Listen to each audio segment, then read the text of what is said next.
What up, peeps? Tony Baker here, back for another review. This time I'm reviewing Daredevil Season 3 for Netflix. Now, those of you that are familiar with Daredevil Season 1 and 2, they were pretty good. I liked Season 1 and 2, especially the season with the Punisher. Season 2 was really good. I just thought Daredevil was pretty strong out the gate. It sets forth the springboard of Marvel shows on Netflix. Daredevil, Jessica Jones, Luke Cage, Iron Fist. And then they all came together to do The Defenders, which I didn't watch because Iron Fist Season 1 was so bad. I made it up to episode 5 of Iron Fist, and then I didn't even finish it. I was just like, ah. And then I ain't even tune in to The Defenders, because I was like, but Iron Fist. I did watch Season 2 of Luke Cage, and I haven't even watched Season 2 of Jessica Jones. I was like, man, Iron Fist really tore me up. Iron Fist really worked me over. And of course, I didn't watch Season 2 of Iron Fist, but I did watch The Punisher, which was a really good season. Like, I did a review on that. You might want to go back and check it out. But The Punisher was good. It was a good time. Daredevil so far has been good all the way around. Let's dig deep into Season 3. You know, all the cast members that are still alive have returned. Daredevil was played by Charlie Cox. If you're not familiar with Daredevil, he's an attorney who has been blind since he was a kid. Now, he got blinded by these chemicals that gave him extra abilities, so he's able to see based off of sound waves, kind of like a sonar, if you will. So even though he's blind, he can see everything in the room pretty much. He's super sensitive to, like, you know, he can hear a conversation way over here, and so his senses are heightened. He makes it like, man, I kind of want to be blind out here if I'm gonna get all these bonuses. And so those are his abilities. Going into Season 3, apparently I don't know what happened before because The Defenders is directly connected to how this season started. I guess Daredevil was in some kind of burning building saving somebody, and they believed that he was dead. Apparently he's not, so he's still around. And his friends, Karen Page and Foggy Nelson, those are his best friends, were worried about him. They thought he was dead. He had to, you know, resurrect, heal. You know, he was hiding out in the church. So, you know, he comes back forth. The Kingpin is in custody, but they, you know, the FBI is trying to work a deal with the Kingpin if he would just turn in these targets, and then they would give him a deal. And, you know, but people are like, no, Kingpin don't deserve no deal. You know what I'm saying? And the Kingpin is played by Vincent D'Onofrio. I never knew how to say his last name, but I'm very familiar with the actor. Full Metal Jacket, Law and Order, Men in Black. This guy's been around for a long time. Now, the Kingpin character, he plays the Kingpin well, but they made him a tad too emotional for me. The Kingpin is supposed to be cold-hearted, calculating, big, menacing, dope villain. But when it comes to the Kingpin in the show, he's in love with this lady named Vanessa. That whole love angle is just, yeah, we get it. You're in love, nothing matters to you but Vanessa. It's like, all right. And sometimes the way he talks is too, I want to, you can just feel that he's trying to be like gritty and booming and menacing. Sometimes I feel that he's trying to do that. And so I'm like, So he can be a bit much sometimes. But for the character of Kingpin as a villain, he's doing a good job. But it's just once he goes into that emotional space, I'm just like, man, if you don't quit being a buttery bastard over here about this love life, okay, I'm done. Daredevil's friend Foggy Nelson, who's also a lawyer, he's a little bit too whiny for me also. He's just optimistic, kind of childlike in a sense.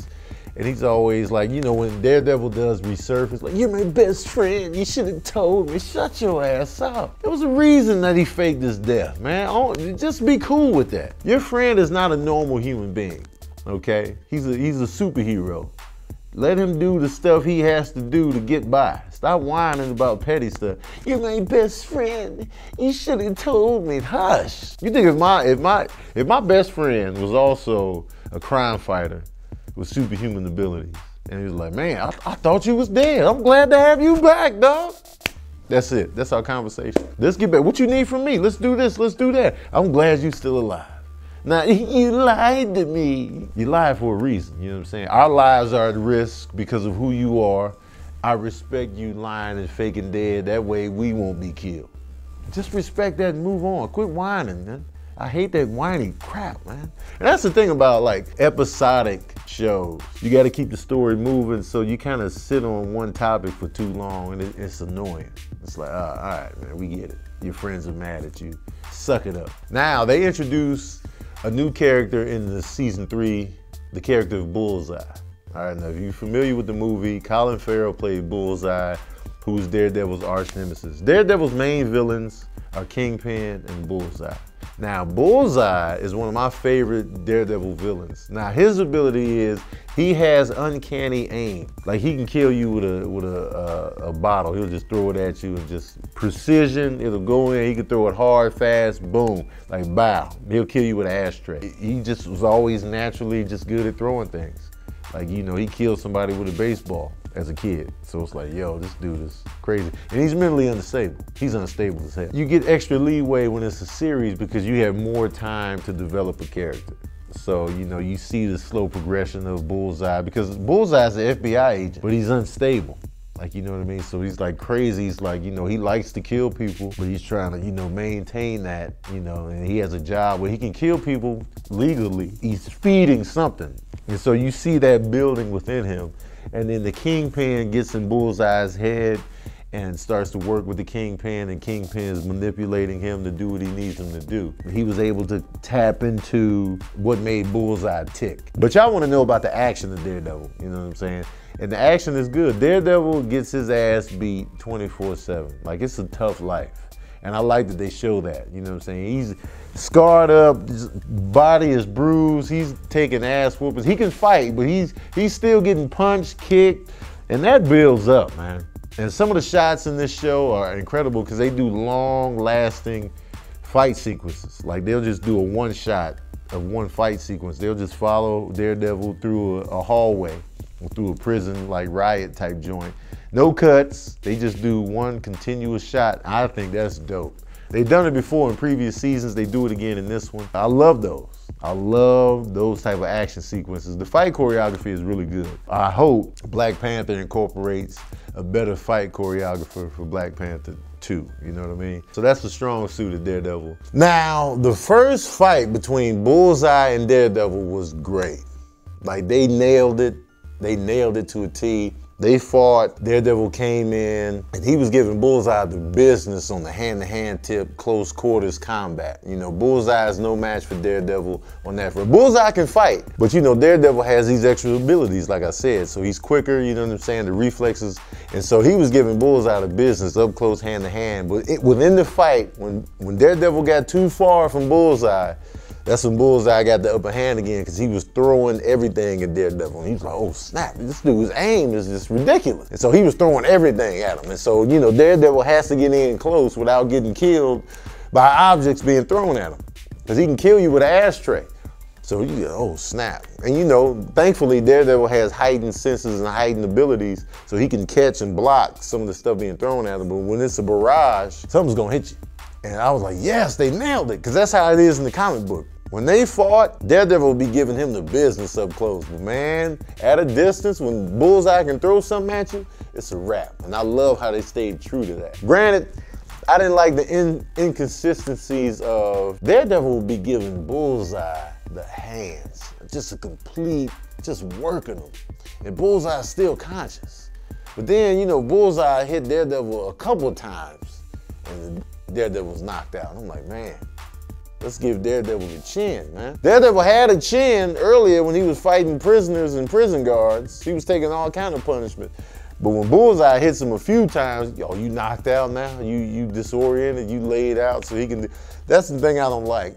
Just for dramatic purposes, they do that. They don't stay consistent to what the hero can take, what the villain can take, just so they can do something else to move the story along. And that's always annoying to me. Don't have Daredevil get knocked out quick just so Bullseye can get close to, you know, another target. You know what I mean? I'm like, oh, why do they always do that? But other than that though, the fights were great. The way Kingpin orchestrated all his little devious plans was super well executed. It was a satisfying ending in terms of, like, you know, the fights at the end, the climactic battle. It was all satisfying. So overall, you know, they get the action right, they get the character consistencies about their abilities and what they can do correct. And that's all I can ask for as a comic book head. Like, you know, are the fight scenes gonna be good? Are the characters' ability gonna be accurate to the comic book? And they were. And, you know, Kingpin, you know, he's a bit whiny. He's, you know, a bit emotional for my taste. But as a villain, as a formidable opponent, he had that. And so I was like, yeah, I'm happy with this as well. So it was a good season, man. Other than the Karen Page character, she could live or die. I'd be like, all right, I'm cool. You know what I mean? Foggy Nelson, I know he's gonna be around. Other than that, you know, the other characters involved in Daredevil were pretty good. You know what I mean? I felt the New York vibe. I feel all of that. Everything kept the flow moving. It was an easy 13 episode watch. Forget all that. Y'all wanna know the smooth jazz review of Daredevil, season 3. Well, here it is. Oh yeah. I'm giving Daredevil season 3 4 saxophones out of 5. Nah, I don't know what to say on the turnaround. But you know what? Sometimes you don't need to say something on the turnaround. Sometimes you just gotta turn around. Turn around every now and then. All right, that's my review of Daredevil season 3. Let me know what you thought of the 3rd season in the comment section below. Let me know what you think of the other Marvel series. Let me know what you think about Luke Cage getting canceled and Iron Fist getting canceled. Do you think they're gonna come back in Heroes for Hire? Let me know what you thought in the comment section below. And let me know what you think of Bullseye. I like him. You know, I like the fact that Bullseye is in the equation, man. And is Kingpin too whiny and emotional for you guys? Let me know in the comment section below. Don't forget to like, share, and subscribe. And as usual, we out here.